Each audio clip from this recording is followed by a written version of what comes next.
And ye shall know the truth, and the truth will set you free. Truth. What is the truth? How can knowing the truth set you free? Free from what? Who is the you that is to be set free? There are so many questions and so few clear-cut answers. The opposite of being free is to subject to some form of enslavement or imprisonment, real or imagined. The most insidious type of imprisonment is for one to spend their entire life under the deeply ingrained delusion of believing they are free, when in fact they have been imprisoned within a highly complex psychological prison. None are more hopelessly enslaved than those who falsely believe they are free, says Johann Goethe. The construction materials used in building this psychological prison are all the lies and falsehoods we have blindly accepted to be true about ourselves, others, the world, and the nature of reality. We will needlessly remain imprisoned, continuing to delude ourselves unless we are willing to address the magnitude of our self-imposed self-imprisonment. Not until there is a willingness to face the fact that we are solely responsible for maintaining our self-imposed self-imprisonment will there be any possibility of experiencing the freedom that naturally results when we deliberately choose to let go of the lies and falsehoods we have believed to be true about ourselves, others, the world, and the nature of reality. In Ephesians 5:11 we are counseled, "Take no part in the unfruitful works of darkness, but instead expose them." The darkness to be exposed is the pernicious mindsets that reside within all of us. No one is exempt. At present, there are many unexposed, unobserved aspects of your psychological makeup, your personality, that keep you bound. Otherwise, there would be no need to know the truth that will set you free. What is the root cause of our experience of not being free and the resulting chronic pain and suffering accompanying this degenerative state of consciousness? What does it mean to be bound psychologically? It is a delusional state of mind where we cling to, believe in, and continue to identify with the lies and falsehoods we have about ourselves, others, the world, and the nature of reality. Our continued identification with these deep-seated lies and falsehoods perpetuates our self-imposed self-imprisonment. Nothing else. Our needless identification with these lies and falsehoods guarantees that we will continue to experience the pain and suffering accompanying these pernicious mindsets. Initially, it is challenging to observe our personal collection of pernicious mindsets as they take control of our actions, what we think, feel, say, and do. With practice, however, you can develop the ability to observe these pernicious mindsets, moment by moment, as they are in the process of taking control of your actions. With continued practice, it will become increasingly apparent that your actions have become predominantly autonomic, mechanical, habituated, reactive, no longer under your conscious control. They have become involuntary and performed unconsciously. What you are observing, most likely for the first time, is the pernicious self you have unwittingly been identified with and mistakenly thought to be you, taking control of your actions. The name pernicious self is synonymous with other more familiar names, all referring to the illusory, seemingly real, psychological entity you have mistakenly thought to be you. False self, imposter self, un-you, acquired self, ego self, beast, prince of darkness, fallen angel, devil, and many others. In a quote by French philosopher Henri Amiel, he addresses what he refers to as our greatest illusion. Nothing is more hidden from us than the illusion which lives with us day by day, and our greatest illusion is to believe that we are what we think ourselves to be. Reference to our greatest illusion can also be found in a cryptic sentence in Revelation 17:8. They behold the beast that was, and is not, and yet is. Bygone awakened chroniclers use the word beast in their writing to portray this illusory psychological entity that was, and is not, and yet is, and the beastly effect it has had upon the lives of billions of unaware human beings. This grand illusion, thinking that the pernicious self is you, will needlessly continue to affect your life until you face the reality of your self-imposed self-imprisonment.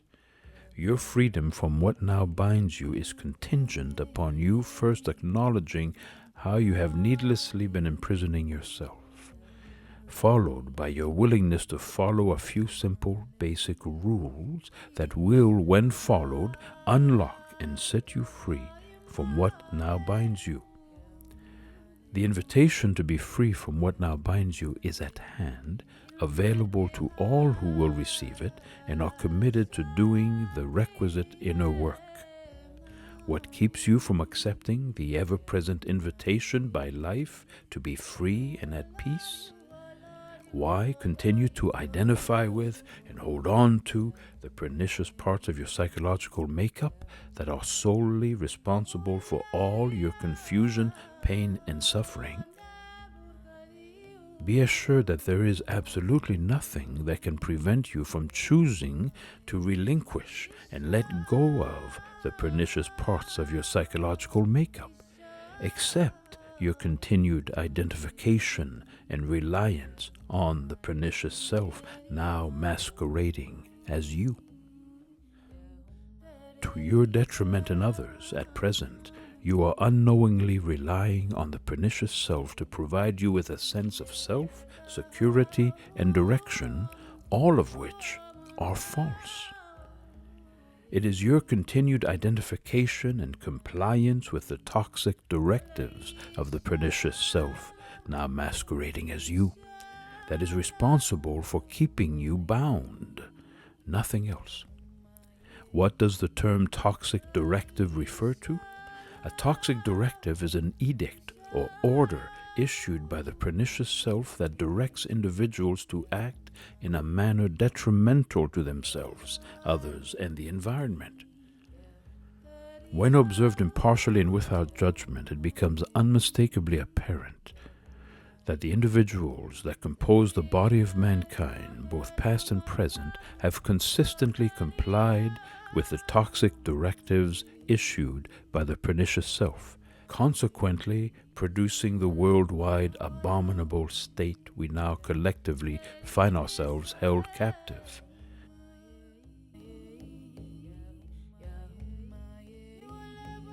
Clearly, there is no other cause for the dreadful state we now find ourselves in. The pernicious self's toxic directives are the cause, and the world's abominable state is simply the effect. It is impossible to circumvent the universal law of cause and effect. We reap what we sow. Not until the cause, one's collection of toxic, pernicious mindsets, is exposed and then deliberately renounced and voluntarily relinquished, is there any possibility for the renewing of one's mind. The following quotes timeless words of wisdom provide the intrepid truth seeker with the key to breaking free from the toxic influence of the pernicious self now masquerading as you. And be not conformed to this world, but be ye transformed by the renewing of your mind, that ye may prove what is that good and acceptable and perfect will of God. Romans 12:2. The renewing of the earth will naturally result as the minds of men and women worldwide are clarified and restored. The biblical reference to this glorious inner and outer transformation is in Isaiah 65:17. For behold, I create new heavens and a new earth, and the former shall not be remembered or come to mind. The word former refers to the pernicious mindsets you are in the process of voluntarily relinquishing. Thus they no longer come to mind, and no longer govern what you think, feel, say, and do. The cause of your inner tribulation has been removed. By eliminating the cause, you immediately stop producing the effect. So simple, yet our exalted human intellect, nothing but a valueless collection of pernicious mindsets, continues to balk, sensing that by letting go it will be losing a part of itself. Let it go. Dare to let go of the only cause of all your inner pain, suffering, and confusion.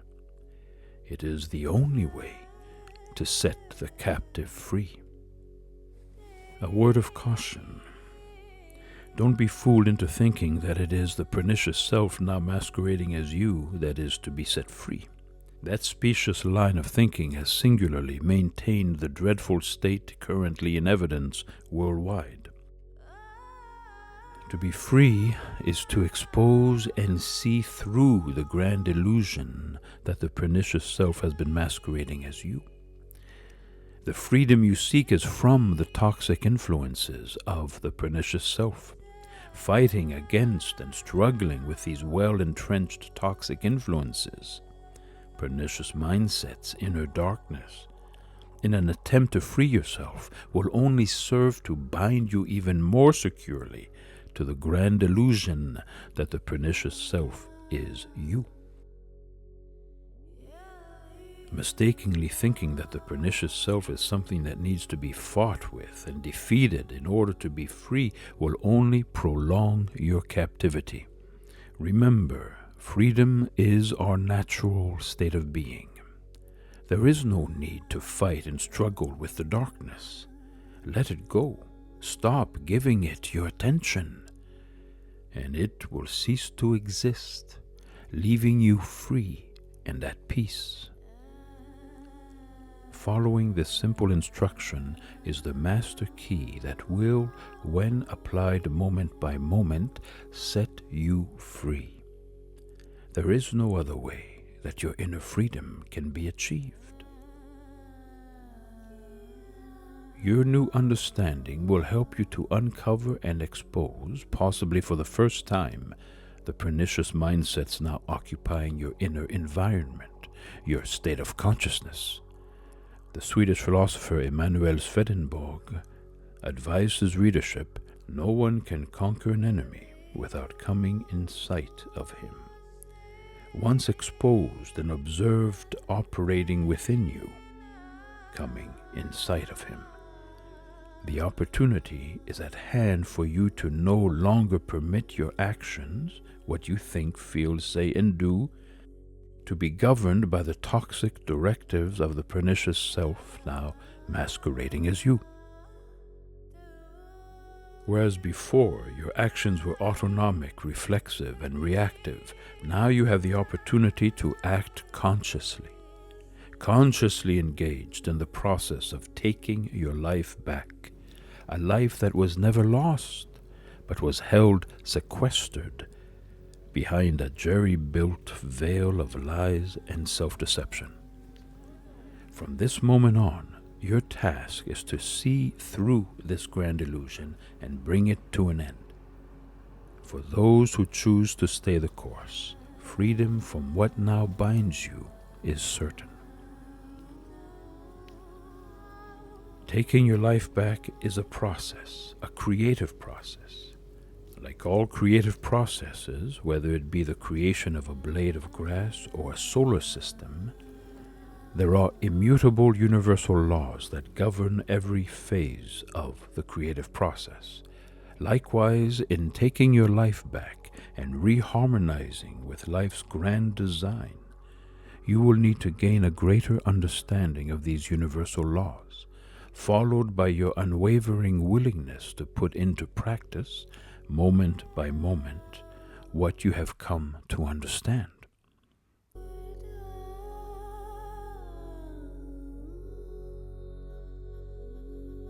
The trilogy, The Epic Inner Journey, The Choice is Yours, was written to assist you in the epic process of setting the captive free.